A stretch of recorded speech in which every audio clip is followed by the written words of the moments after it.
கர்த்தருடைய பரிசுத்த நாமத்திற்கு ஸ்தோத்திரம். இன்னைக்கு நம்ம ஏசாயா 6வது அதிகாரம் 4வது வசனத்தை தியானிக்க இருக்கிறோம். ஏசாயா 6:4 ஜெபத்தோடு இந்த செய்திக்குள்ளே கடந்து சொல்லுவோம்.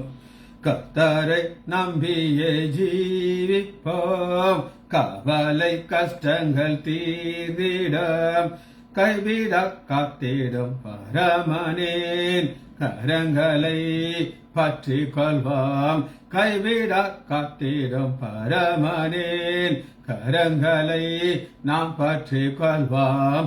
ஜீவதேவன் பின் செல்லுவாம், ஜீவ ஒளிதனை கண்டடைவோம்.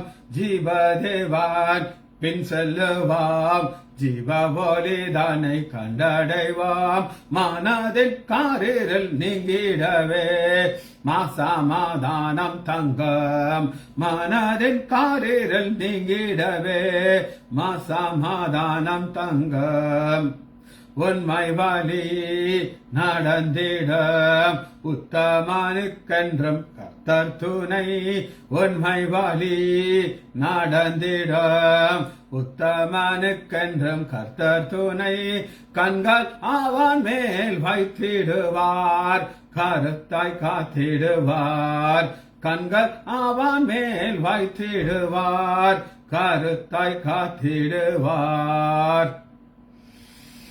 உள்ளமதேன் பாரங்களை உக்காமை கர்த்தரிடம் சொல்லுவாம். உள்ளமதேன் பாரங்களை உக்காமை கர்த்தரிடம் சொல்லுவாம். இக்கட்டு நேரத்தில் கூப்பிடுவாம், இயேசு வந்தாதரிப்பார். இக்கட்டு நேரத்தில் கூப்பிடுவாம், இயேசு வந்தாதரிப்பார். அன்புமிகு அண்ணல் இவர் அருமை இயேசுவை நெருங்குவாம். அன்புமிகு அண்ணல் இவர் அருமை இயேசுவை நெருங்குவாம். தம்மாண்டு வந்தோரை தள்ளிடாரே தாயாய் அணைத்திடுவார். தம்மாண்டு வந்தோரை தள்ளிடாரே தாயாய் அணைத்திடுவார். இயேசுவின் நாமத்தினாலே ஜெபங்களை பிதாவே, ஆமென். கர்த்தருடைய பரிசுத்த நாமத்திற்கு ஸ்தோத்திரம். Mariyal sister praise lord, Leela அம்மாள் பிரைஸ் லார்ட், சமந்தி அம்மா, ஜெயந்தி அக்கா praise lord, Kavitha sister praise lord, Nagarathnam அம்மாள் பிரைஸ் லார்ட். செய்திக்கு ஏசாயா 6வது அதிகாரம் 4வது வசனத்தை நம்ம தியானிக்க இருக்கிறோம். ஏசாயா 6:4. கூப்பிடவர்களே சத்தத்தால் வாசல் நிலைகள் அசைந்தது, ஆலயம் புகையினாலே நிறைந்தது. 2 கான்செப்ட் பார்க்கிறோம். ஃபர்ஸ்ட், நிலைக்கால். நிலைக்கால் அசைந்தது. டோர் வே அப்படின்னு இங்கிலீஷ்க்கு டோர்வே. டோர்வே அப்படின்னா என்ன அப்படின்னு கேட்டீங்கன்னா, ஒரு ஃபவுண்டேஷன்ங்கிறத ஒரு விளக்கம். இதுக்கு எபிரேய வார்த்தை பட்டாஹ். பட்டாஹ், டோர்வே, PETAH, பட்டாஹ், டோர்வே, பட்டாஹ். அதாவது அசைய முடியாத ஒன்று அசைய வேண்டும். ஏன் இது அசைய முடியாது அப்படின்னு நீங்க கேட்டீங்கன்னா, ஆண்டவர் இதுக்கு பெட்டாகுக்கு என்னெல்லாம் இங்கிலீஷ் வார்த்தை ஈக்குவலண்ட் வார்த்தை என்ன, ஓப்பனிங். ஒரு வீட்டுக்குள்ள டோர்வேனா அதுக்கு ஒரு ஓப்பனிங், அந்த ஓப்பனிங் வழியை தான் உள்ள போறீங்க. ஸோ அதனால ஃபர்ஸ்ட் அர்த்தம் டோர்வே, என்ட்ரன்ஸ், கேட். ஆதியாகமம் 18வது அதிகாரம் முதல் வசனத்தை வாசிப்போம். இதனுடைய விளக்கத்தை பார்க்கலாம். ஆதியாகமம் 18:1. கூடார வாசல். ஆதியாகமம் 18வது அதிகாரம். பின்பு கர்த்தர் மம்ரேயின் சமபூமியிலே ஆபிரகாமுக்கு தரிசனமானார். அவன் பகல் உஷ்ணவெளியிலே கூடார வாசலிலே உட்கார்ந்தான். டோர்வே, பட்டாஹ், உட்கார்ந்து. இது என்ட்ரன்ஸ். இது போல இன்னொரு என்ட்ரன்ஸ் நீங்க பார்க்கலாம். அது ஆப்போசிட்டான ஒரு என்ட்ரன்ஸ். ஆதியாகமம் 19வது அதிகாரம். இது லோத். இந்த லோத்துக்கும் ஆபிரகாமுக்கும் ஒரு பேசிக் இந்த குடும்ப வாழ்க்கையில ஒரு வித்தியாசத்தை நான் உங்களுக்கு காமிக்கிறேன். ஏற்கனவே காமிச்சிருக்கிறேன். ரொம்ப நாளைக்கு முன்னாடி சொன்னாலும் திரும்ப நான் விளக்குறேன். ஆதியாகமம் 18வது அதிகாரம். ஆபிரகாமுக்கு கெஸ்ட் வந்துட்டாங்க. பொரோட்டா யார் போடணும்னா சாரால் தான் போடணும். ஆதியாகமம் 18வது அதிகாரம் 6வது வசனம். அப்பொழுது ஆபிரகாம் தீவிரமாக கூட சாராளத்தில் போய் நீ சீக்கிரமாக 3 படி மெல்லிய மாவு பிசைந்து மனைவிட்ட சொல்றார். ஆனா அதே மாதிரி இங்கே ஒரு என்ட்ரன்ஸ் இருக்குது. என்ட்ரன்ஸ் ஏன் இது மோசமான என்ட்ரன்ஸ் அப்படின்னு கேட்டீங்கன்னா, ஆதியாகமம் 19வது அதிகாரம் 3வது. அவன் அவர்களை மிகவும் வருந்தி கேட்டுக்கொண்டான். அப்பொழுது அவரிடத்தில் திரும்பி அவன் வீட்டிலே பிரவேசித்தார்கள். அவன் புளிப்பில்லாத அப்பத்தை சுட்டு, மனைவி எங்க போனான்னு தெரியாது. அதான் நீங்க பாத்தீங்கன்னா முடிவு உப்பு துணால் மாறிட்டார். மனைவி வீட்டில் இல்லை, லோத்து தான் சமையல். ஆனா ஆபிரகாம் சமையல் கட்டுக்கு போனாப்புல இல்லை, ஆர்டர் கொடுக்கத்தான் போறாரு. காரணம் சாரால் அங்க வீட்டில் இருக்காங்க. சரி, இங்க என்ட்ரன்ஸ் நான் உங்களுக்கு காட்டுறேன். 19வது அதிகாரம் 6வது வசனம். அப்பொழுது லோத் வாசலுக்கு வெளியே வந்து வாசலுக்கு வெளியே தன் பின்னே கதவை பூட்டி அவரிடத்துல போய் சகோதரி அக்கிரமம் செய்வார். இந்த ஒரு மோசமான சூழ்நிலையில் இருக்கிற இடத்துல காரணம் மனைவி இல்லை. இன்னொரு வாசலை காட்டுறேன். இது கெபியின் வாசல். கெபியின் வாசல் 1 ராஜாக்கள் 19வது அதிகாரம் 13வது வசனம். எலியா உயிருக்கு பயந்து ஒரு பெண் சொல்றா, நீ செத்து போயிருவ, உன்னை கொன்றுவேங்கிறா. அதனால ஒளிஞ்சுக்கிட்டு இருக்க. எங்க இருக்கிறா அப்படின்னு கேட்டீங்கன்னா 1 ராஜாக்கள் 19வது அதிகாரம் 13. 1 ராஜாக்கள் 19:13. அதை எலியா கேட்ட பொழுது தன் சால்வையினாலே தன் முகத்தை மூடி வெளியே வந்து கேபியின் வாசலிலே நின்றான். கேபிக்குள்ள போய் ஒளிஞ்சுக்கிட்டார். இப்ப வெளியே சோ உங்களுக்கு டோர்வே பேக்டாக காமிச்சாச்சு. 2வது நம்ம என்ன பார்க்க போகிறோம் அப்படின்னா, அசைகிறது மூவ். இதுக்கு ஒரு கிரேக்க வார்த்தை கினோ. பார்த்துக்கோமா. 2வது மூவ் KINEO கேனோ. நியோ இஓ நியோ கேனியோ. ஓ நீட்டு வாசிங்க. கேனோ அசைகிறது. மோஷன். இந்த அசைகிறத எங்க பார்க்கலாம் அப்படின்னு கேட்டீங்கன்னா, மத்தேயு 27வது அதிகாரம். நம்முடைய ஆண்டவராகிய இயேசு கிறிஸ்து சிலுவையில தொங்கிக் கொண்டிருக்கிறார். அந்த பக்கம் போகிறவர்கள் என்ன செய்கிறார்கள் அப்படின்னு கேட்டீங்கன்னா, 39வது வசனம். அந்த வழியாய் நடந்துபவர்கள் தங்கள் தலையை துலுக்கிங்கிறது எப்படி சொல்றது, இவன் பாருயா தலையை ஒரு மாதிரி கேவலமாகுது. இதுவும் அசைகிறது. இந்த தலை அப்படி குனியலாம், அப்படி குனிந்து செய்யலாம். இந்த தலை பரலோகத்தை நோக்கி பார்க்கலாம். எல்லாமே தலையுடைய ஆக்ஷன் இருக்கு. ஆனா அந்த துலுக்கி அசைகிறது கேனோ. அப்போஸ்தலர்ல பவுல் கிரியேஷன்ல ஒரு அசைகிறத காட்டுறார். கிரியேஷன் அப்போஸ்தலர் 17வது அதிகாரம் 26 இருந்து நீங்க வாசிங்கன்னா, அப்போஸ்தலர் 17:26 மனுஷ ஜாதியார் சகல ஜனங்களையும் அவர் ஒரே ரத்தத்தினாலே தோணும். ஒரே ரத்தம். ரத்தத்துல கிளாசிபிகேஷன் இருக்கு. ஓ ஏபி இருக்கு. ஆனா ஒரே ரத்தம் தான். எல்லா ரத்தத்தும் சிவப்பா தான் இருக்கும். எல்லா ரத்தத்துக்குள்ள இருக்க அணுக்கெல்லாம் சேம். அவன் ஒரு ஃபாரினரா இருக்கட்டும், அவன் ரத்தமும் சிவப்பு. ஒரு நீக்ரோ பிளாக், இதோட கருப்பை பார்க்க முடியாது. அவன் ரத்தமும் பிளாக் கிடையாது, அது சிவப்பு. காரணம் என்ன அப்படின்னு கேட்டீங்கன்னா, ஒரே ரத்தமாகிய நம்முடைய ஆண்டவராகிய இயேசு சகல பாவத்தை நீக்கும். அதனாலதான் கிரியேஷனையும் ஒரே ரத்தம். சரி, 28. ஏனென்றில் அவருக்குள் நாம் பிழைக்கிறோம், அசைகிறோம், இருக்கிறோம். அசைகிறோம் என்னன்னா ஜீவனோடு உள்ளதான் அசைகிறோம். இன்னைக்கு நான் உங்களை கையாட்டுறேன், தலையை தூக்குறேன், ஆக்ஷன் பண்ணி காட்டுறேன். இதெல்லாம் எப்ப முடியும்? ஜீவன் இருந்தால் தான். ஜீவன் போயிடுச்சுனாலும் பழத்து கிடக்கு. சரி, ஆசைகிறதுங்கிறது நம்மளை ஆண்டவர் உயிரோடு வைத்திருக்கிறார். இது ஒரு காரியம். இதுல இன்னொரு வார்த்தை இருக்குது, அது மெட்டா கேனோ.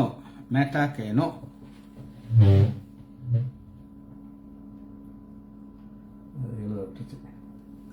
மெட்டா கேனோ நான் எழுதல, ஸ்பெல்லிங் சொல்றேன், எழுதிக்கோங்க. METAKINEO மேல ஒரு கோட். மெட்டா கேனோ, META மெட்டா கேனோ. இந்த கேனோ அதே தான், அதுல மாறி இருக்கு. KINEO அதே கேனோ தான். Active voice. ஆக்டிவ் வாய்ஸ்னா இது மனிதர்களால் செய்ய முடியாதபடி ஆண்டவர் செய்த ஒரு வல்லமையான ஒரு காரியத்தை மெட்டா கேனோஸ் அப்படின்னு கொடுத்துருக்கு. ஏசாயா 54வது அதிகாரம் 10வது வசனம். மலைகள் விலகினாலும் பர்வதங்கள் நிலை பெயர்ந்தாலும், இது ரெண்டும் அசைய முடியும். அசைய முடியாதது ஆண்டவர் அசைய முடியுமாக ஒரு ஊமையாக சொல்லுகிறார். என் கிருபை உன்னை விட்டு விலகாமலும் என் சமாதானத்தின் உடன்படிக்கை நிலை பெறாமல் இருக்கும் என்று உண்மையில் மனதுருகிற கர்த்தர் சொல்கிறார். இங்க கவனமா பார்த்தீங்கன்னா இந்த கிரேக்க வார்த்தை அந்த ஆத்தர் புதிய ஏற்பாட்டில் தான் கொடுப்பாரு. ஆனா இது புதிய ஏற்பாட்டில் இல்லாதனால இங்க இருந்து காட்டும் மெட்டா கேனியோ. ஆனா புதிய ஏற்பாட்டில் ஒரு வசனம் இருக்குது, அதை நான் உங்களுக்கு காமிக்கிறேன். கொலேசியர் 1வது அதிகாரம் 22வது வசனம். கொலேசியர் 1, நீங்கள் கேட்ட சுவிசேஷத்தினாலே உண்டாக நம்பிக்கை விட்டு அசையாமல், நெகட்டிவா இருக்கு, பாசிட்டிவ், அசையல அசையாமல் மெட்டா கேனோஸ். 2 காரியத்தை உங்களுக்கு காமிச்சிட்டேன். 3வது நம்ம பார்க்க போகிறோம். முதல் வசனத்தை வாசிக்கிறேன். ஏசாயா 6:4. கூப்பிடவருடைய சத்தம், வாய்ஸ், குயில் குயில் வாய்ஸ், QOI கு, அது மேல ஒரு படம், அதை ஒரு சப்ரஸ் பண்ணி குயில், QOI குயில், சத்தம், வாய்ஸ், சவுண்ட்.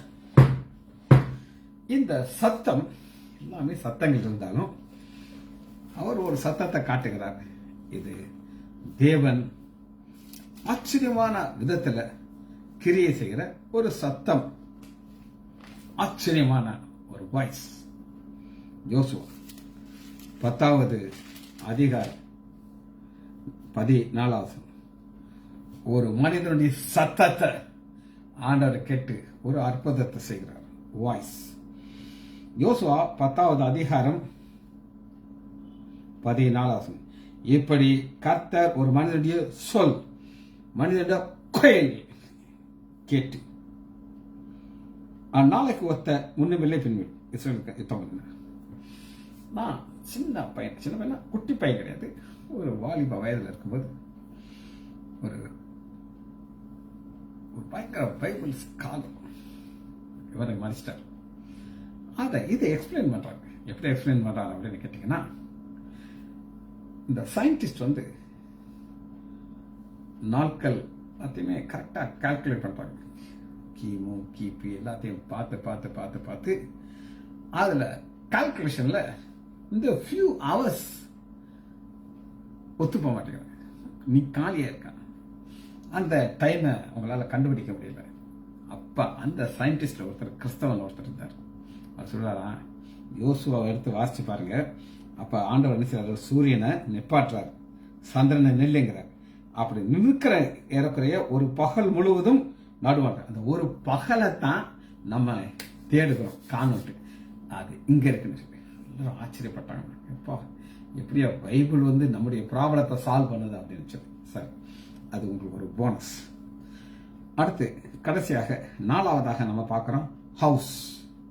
வசனத்தை வாசிக்கிறேன். ஏசாயா 6வது அதிகாரம் 4. கூப்பிடுகிறவருடைய சத்தத்தினாலே வாசல் நிலைகள் அசைந்தது, ஆலயம் புகையினாலே நிறைந்தது. இதுல நீங்க என்ன பார்க்கணும், ஹவுஸ். ஆலயத்திற்கு இங்கிலீஷ் பேப்பர்ல ஹவுஸ் அப்படின்னு போட்டுருக்கு. ஆலயம்ங்கிறது இங்கிலீஷ், தமிழ். இதுக்கு பேட் ஹவுஸ், BAYIT, ஒயிட், வயாட் அப்படின்னு வச்சுக்கோங்க. பேட் ஹவுஸ், ஹோம். அதாவது 2 வகையான தங்குறதா அவங்க வச்சிருந்தாங்க. ஒன்று கூடாரம். அவங்க வாழ்ந்த நாட்கள்ல ஒரு இடத்துல இருந்து இன்னொரு இடத்துக்கு போயிட்டே இருந்தாங்க. அது யாத்திரைன்னு சொல்லுவோம் நம்ம, யாத்ராஹம்மம், டிராவல். அவங்க ஒரு கூடாரம் வச்சிருப்பாங்க. கூடாரத்தில் ஒரு பெக் இருக்கும், நான் உங்களுக்கு காமிச்சிருக்கேன். அதில் ஒரு தூக்கு கம்பிக்கு போய் மாட்டி வச்சுப்பாங்க. அதான் ஒரு மெயின் போஸ்ட். ஆனா வீடு பெர்மனன்ட் டுவெல்லிங் பிளேஸ். இப்ப ஒரு வாசனத்துல ரெண்டையுமே நான் உங்களுக்கு காட்ட போறேன். வீடையும் காட்ட போறேன், கூடாரத்தையும் பார்க்க போறேன். ஒரு வசனத்துல ஆதியாகமம் 33வது அதிகாரம் 14வது வசனம். யாக்கோபு சுக்ரோத்திற்கு பிரயாணம் பண்ணி தனக்கு ஒரு வீடு கட்டி தன் மிருக ஜீவனத்துக்கு கொட்டாரம் போடும். அதுல அந்த செலுத்தணும். இப்ப ரெண்டுமே பார்க்கணும். கொட்டாரம் டெம்பரரி, மிருகத்திற்கு. தனக்கு ஒரு வீடு கட்டிக்கொண்டு, இது வீடு நம்ம பார்க்கிறோம். தனக்கு ஒரு வீடு கட்டி, ஒரு ஆசீர்வாதமான, இது சாபமான இடம். ஆனா ஆசீர்வாதமான வீடை நீங்க பார்க்கணும் அப்படின்னு கேட்டீங்கன்னா, சங்கீதம் 132:3.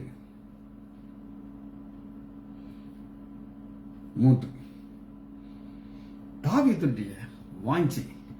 ஏன் தாவீத ஆண்டவருக்கு ரொம்ப ரொம்ப ரொம்ப பிடிக்கும் அப்படின்னு நீங்க கேட்டீங்கன்னா,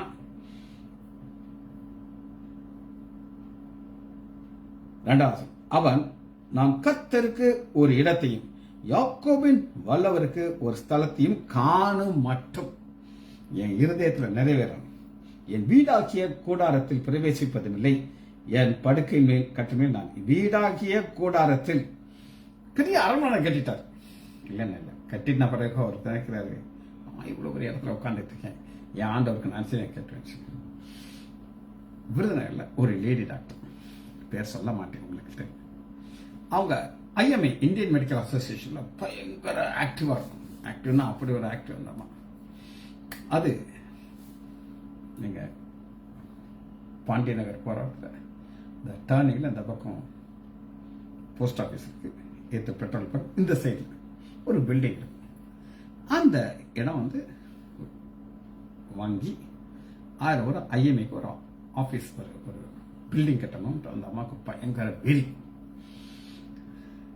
அது சொல்லுது, அதை பார்க்கிற வரை நான் விட மாட்டேன். ஒரு ஆக்சிடென்ட் அந்த அம்மா இறந்து போச்சு.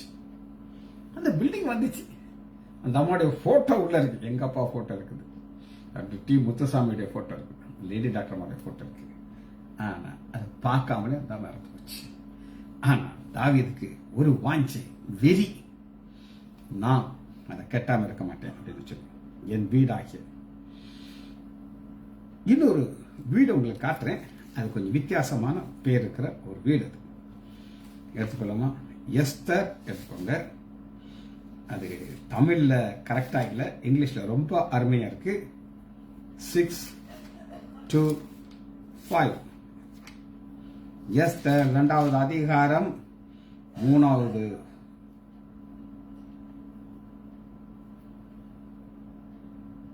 எஸ்தர் 2வது அதிகாரம் 3வது வசனம். சகல கன்னி பெண்களுக்காக கூட்டி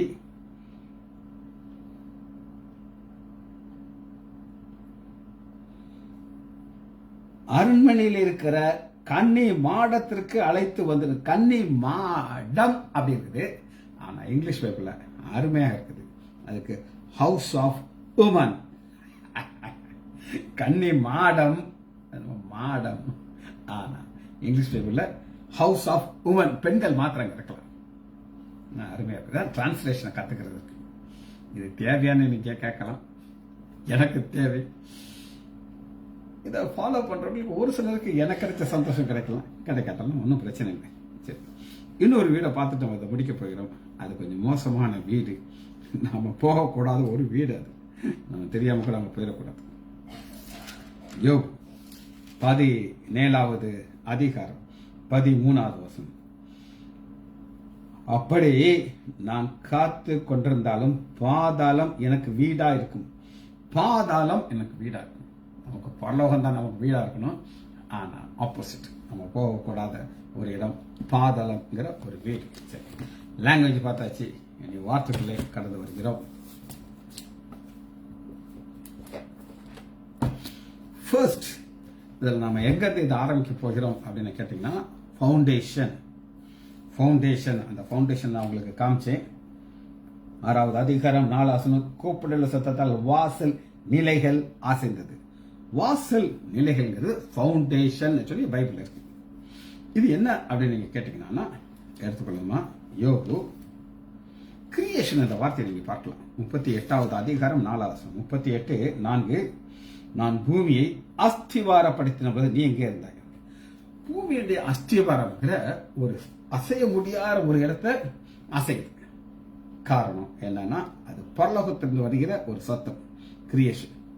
இந்த சவுண்ட், அந்த சவுண்ட் எப்படிப்பட்ட சவுண்டா இருக்கும் அப்படின்னு நீங்க கேட்டீங்கன்னா, அது யாருடைய சத்தம் ரெண்டே பார்க்கணும். எப்படிப்பட்ட சத்தமா இருக்கும், அது யாருடைய சத்தம். சத்தம் கேள்வின்றது வருது, ஆனா அது என்ன அப்படின்னு கேட்டீங்கன்னா, எசேக்கியேல் 1வது அதிகாரம் 21வது வசனத்தை வாசி. எசேக்கியேல் 1:24. நான் உங்களுக்கு ஏற்கனவே சொன்னேன், எத்தனை பேர் ஞாபகம் வச்சிருக்கேன் தெரியாது. ஜீவன் அங்க இருக்குது. அந்த ஜீவன் தான் கெரூபீன்கள். அவளுக்கு செட்டைகள் இருக்குது. அந்த செட்டையில ஃபுல் ஸ்பீட்ல போயிட்டு இருக்குது. மனுஷனுடைய கை அதற்கு இருக்குது. இது என்ன சவுண்ட் அப்படின்னு நீங்க கேட்டீங்கன்னா, எசேக்கியேல் 1:24 வாசிக்கிறேன். அவைகள் செல்லும்போது அவளுடைய செட்டையினுடைய இரைச்சல்களை கேட்டேன். அது பெருவள்ளத்தின் இரைச்சல் போலவும் சர்வ வல்லருடைய சத்தம். சர்வ வல்லருடைய சத்தம்னா உங்களால கனெக்ட் பண்ண முடியாது, ஆனா என்னால கனெக்ட் பண்ண முடியும். பல முறை வெளிப்படுத்துதல் நம்ம வாசிச்ச சத்தம் பெருவல்ல சத்தம். இது யாருடைய சத்தம்னு கேட்டீங்கன்னா, வெளிப்படுத்துதல் 1வது அதிகாரம் 19. அவருடைய பாதங்கள் உலைக்களத்திலே காய்ந்த பிரகாசமான வெண்கலம். அவருடைய சத்தம் பெருவள்ளத்தின் இரைச்சலை கொள்ளுது. ஆனா யோவான் விழுந்தவுடனே பயப்படாதே, அந்த சத்தம் ஒரு உற்சாகத்தை கொடுக்கிற சத்தம், நம்பிக்கையை கொடுக்கிற சத்தம். பயப்படாதே. பெருவெள்ளத்தின் இரைச்சல் ஒரு சத்தம், கேருபுடைய சத்தம். அந்த சத்தத்தை கேட்கும் போதுதான் நிலைக்கால் அசைகிறது. இந்த சத்தத்தை இதுக்கு ஈக்குவலா 10வது அதிகாரத்தை நம்ம தியானிச்சிருக்கோம். அதே 10வது அதிகாரம் 5வது வசனத்துல பாருங்க. சரி, கேருபீன்களுடைய செட்டைகளின் இரைச்சல் சர்வத்திற்கும் வல்ல தேவன் பேசுகிறே உண்டாகிற சத்தத்தை போல் வெளிப்படுகிறது. கேருபீன்கள் எங்க இருக்காங்கன்னா, தேவனுக்கு முன்னாடி சிட்டைகளை வைத்துக் கொண்டு அங்கே அவரை பரிசுத்தர் பரிசுத்தர் காடாஸ் காடாஸ் சொல்லிட்டே இருக்காங்க. அவர்களுக்கு அந்த சத்தம் கேட்டு கேட்டு கேட்டு ஆண்டுடைய சத்தம் போல் அந்த சத்தம் மாறுது. அருமையான விளக்கம். கேருபீன்களுடைய செட்டைகளின் இரைச்சல் சர்வத்திற்கும் வல்ல தேவன் பேசுகளே உண்டாகிற சத்தத்தை போல் வெளிப்பட்ட மட்டும் கேட்கப்பட்டது. இது சேம் வாய்ஸ். ஆமோஸ் இன்னொரு விளக்கத்தை நமக்கு கொடுக்கிறார். ஆமோஸ் 10:70 9:1. ஆண்டவரை பலிபீடத்தின் மேல் நிற்க கண்டேன். நீ வாசல் நிலைகள் அசையும்படி போதிக்கிறது. வாசல் நிலைகள் அசையும்படி, அசையுது, அசையும்படி நீ போதிகை அடி. அவைகள் அவர்கள் எல்லாருடைய தலைமையிலும் விளம்பட்டு உடைத்து போடு.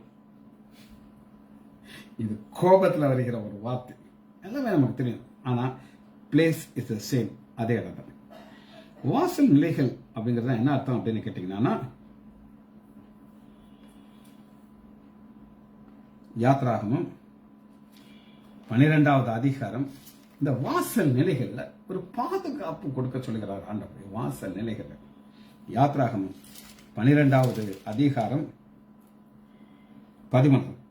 நீங்கள் இருக்கும் வீடுகளிலே அந்த ரத்தம் உங்களுக்காக அடையாளமாக நான் கண்டு கடந்து டோர் போஸ்ட்ல அதை பூசணும். 22. ஈசப்பு குழந்தை எடுத்து அதை ரத்தத்தில் தேய்த்து ரத்தத்தை வாசல் நிலைக்கால் மேல் சட்டத்தை பூசணும். வாசல் நிலைக்கால், டோர் போஸ்ட் என்ன அப்படின்னு நீங்க கேட்டீங்கன்னா பாதுகாப்பு. கோபத்திலேயே நான் உங்களுக்கு காமிச்சேன். ஆண்டவர் இந்த வாதி உங்க மேல வராம இருக்கிறதுக்கு சங்கார தூதன் வர்றதும் ஆண்டவர் வர்றதுக்கும் சேம். 13 நான் அதை கண்டு உங்களை கடந்து போவேன். 23 கர்த்தர் எகிப்தரை அதம் பண்ணதற்கு கடந்து வருவார். கர்த்தர் சங்கார தூதன் உங்கள் வீடுகளே அதம் பண்ணவர். ஆண்டவர் வரார், சங்கார தூதன் வர்றார். டோர் போஸ்ட்ல ரத்தம் பூசப்பட்டிருந்தானா உங்களுக்கு பாதுகாப்பு உங்களுக்கு கிடைக்கும். இது ஒரு மகிமை நிறைந்த ஒரு வார்த்தை. மகிமை நிறைந்த ஒரு வார்த்தை. யாத்ராகமம் 40வது அதிகாரம் 34வது வசனம். உங்களுக்கு வசனத்தை வாசிக்கிறேன், அப்பதான் அது புரியும். 6, 4 ஆலயம் புகையினாலே நிறைந்தது. அதான் பார்க்கணும். ஆலயம் புகையினாலே நிறைந்தது. ரைட், வாசிப்போம். அது என்னென்ன 40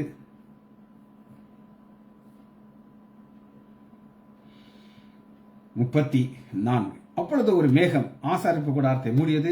கர்த்தருடைய மகிமை வாசஸ்தலத்தை நிரப்பினது. வாசஸ்தலத்தை நிரப்புறது ஒரு மகிமையான ஒரு காரியம். இதையே நீங்க எங்க பார்க்கலாம்னா 1 ராஜாக்கள் 8வது அதிகாரம் 10, 11 வாசிக்கலாம். ஆனா இப்ப நீங்க வாசிக்கலாம். இப்ப நம்ம பார்க்க போறது என்ன அப்படின்னு கேட்டீங்கன்னா, அந்த வாசல் நிலை ஒரு அடுத்த ஒரு ஸ்டெப்புக்கு நம்ம மேல போயிடும். 18வது அதிகாரம் சங்கீதம்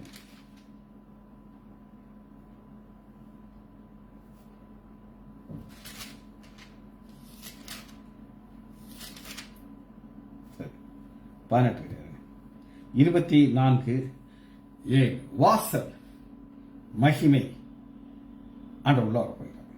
24வது அதிகாரம் 7 வாசல்களே உங்கள் தலைகளை உயர்த்துங்கள். அனாதி கடவுளே. அனாதி கடவுள் உலகம் உண்டாறதுக்கு முன்னாடி அந்த கதவு இருக்குது. பிஃபோர் கிரியேஷன் தான் அனாதி. உயருங்கள், மகிமையின் ராஜா உட்பிரவேசிப்பார். யார் அந்த மகிமையின் ராஜா? அவர் வல்லமையும் பராக்கிரமும் உள்ள கர்த்தர். அவர் யுத்தத்திலே பராக்கிரமம். வாசல்களே உங்கள் தலைகளை உயர்த்துங்கள், அனாதி கதவுகளை உயரும். மகிமையின் ராஜா. யார் இந்த மகிமையின் ராஜா? அவர் செயலில் கர்த்தர், அவரே மகிமை. இந்த மகிமையின் ராஜா கேரபன்கள் மேல இருக்குது. பரிசுத்தர் பரிசுத்தர் பரிசுத்தர்னு சொல்லிக்கிட்டு இருக்கு. அது பரிசுத்தர் பரிசுத்தர் பரிசுத்தர் சொல்லிக்கிட்டு இருக்கும் போதே என்ன நடக்குதுங்கிறத நான் திரும்ப அந்த வசனத்தை காட்டுறேன். சூழ்நிலை கூப்பிடவுடைய சத்தம், கேராபன் சராபன்களை கொடுக்கிற சத்தத்தினாலே வாசல் நிலைகள் அசைந்தது. ஆலயம் புகையினாலே நிறைந்தது. புகைங்கிறது மகிமை, the glory of the God. ஜப் ஜமரிப்பமா மகா இரக்கமும் கரவேமல்ல பிதாவே உம்மை துதிக்கிறோம் ஐயா. நீ நல்லவரையா, இரக்கமுள்ளவரையா, ஆசீர்வதிக்கிறீரையா, எங்களை தெரிந்து கொண்டீரையா. ஒவ்வொரு நாளும் ஒரு அருமையான பாதையில் எங்களை கொண்டு போவதற்காக நன்றி ராஜா. பிள்ளைகள் ஒவ்வொருவரையும் என் ஆண்டவராகிய இயேசு கிறிஸ்துவின் நாமத்தினாலே ஆசீர்வதிக்கிறேன். இயேசுவின் நாமத்தினால் ஜெபங்கள் பிதாவே. ஆமேன், ஆமேன், ஆமேன்.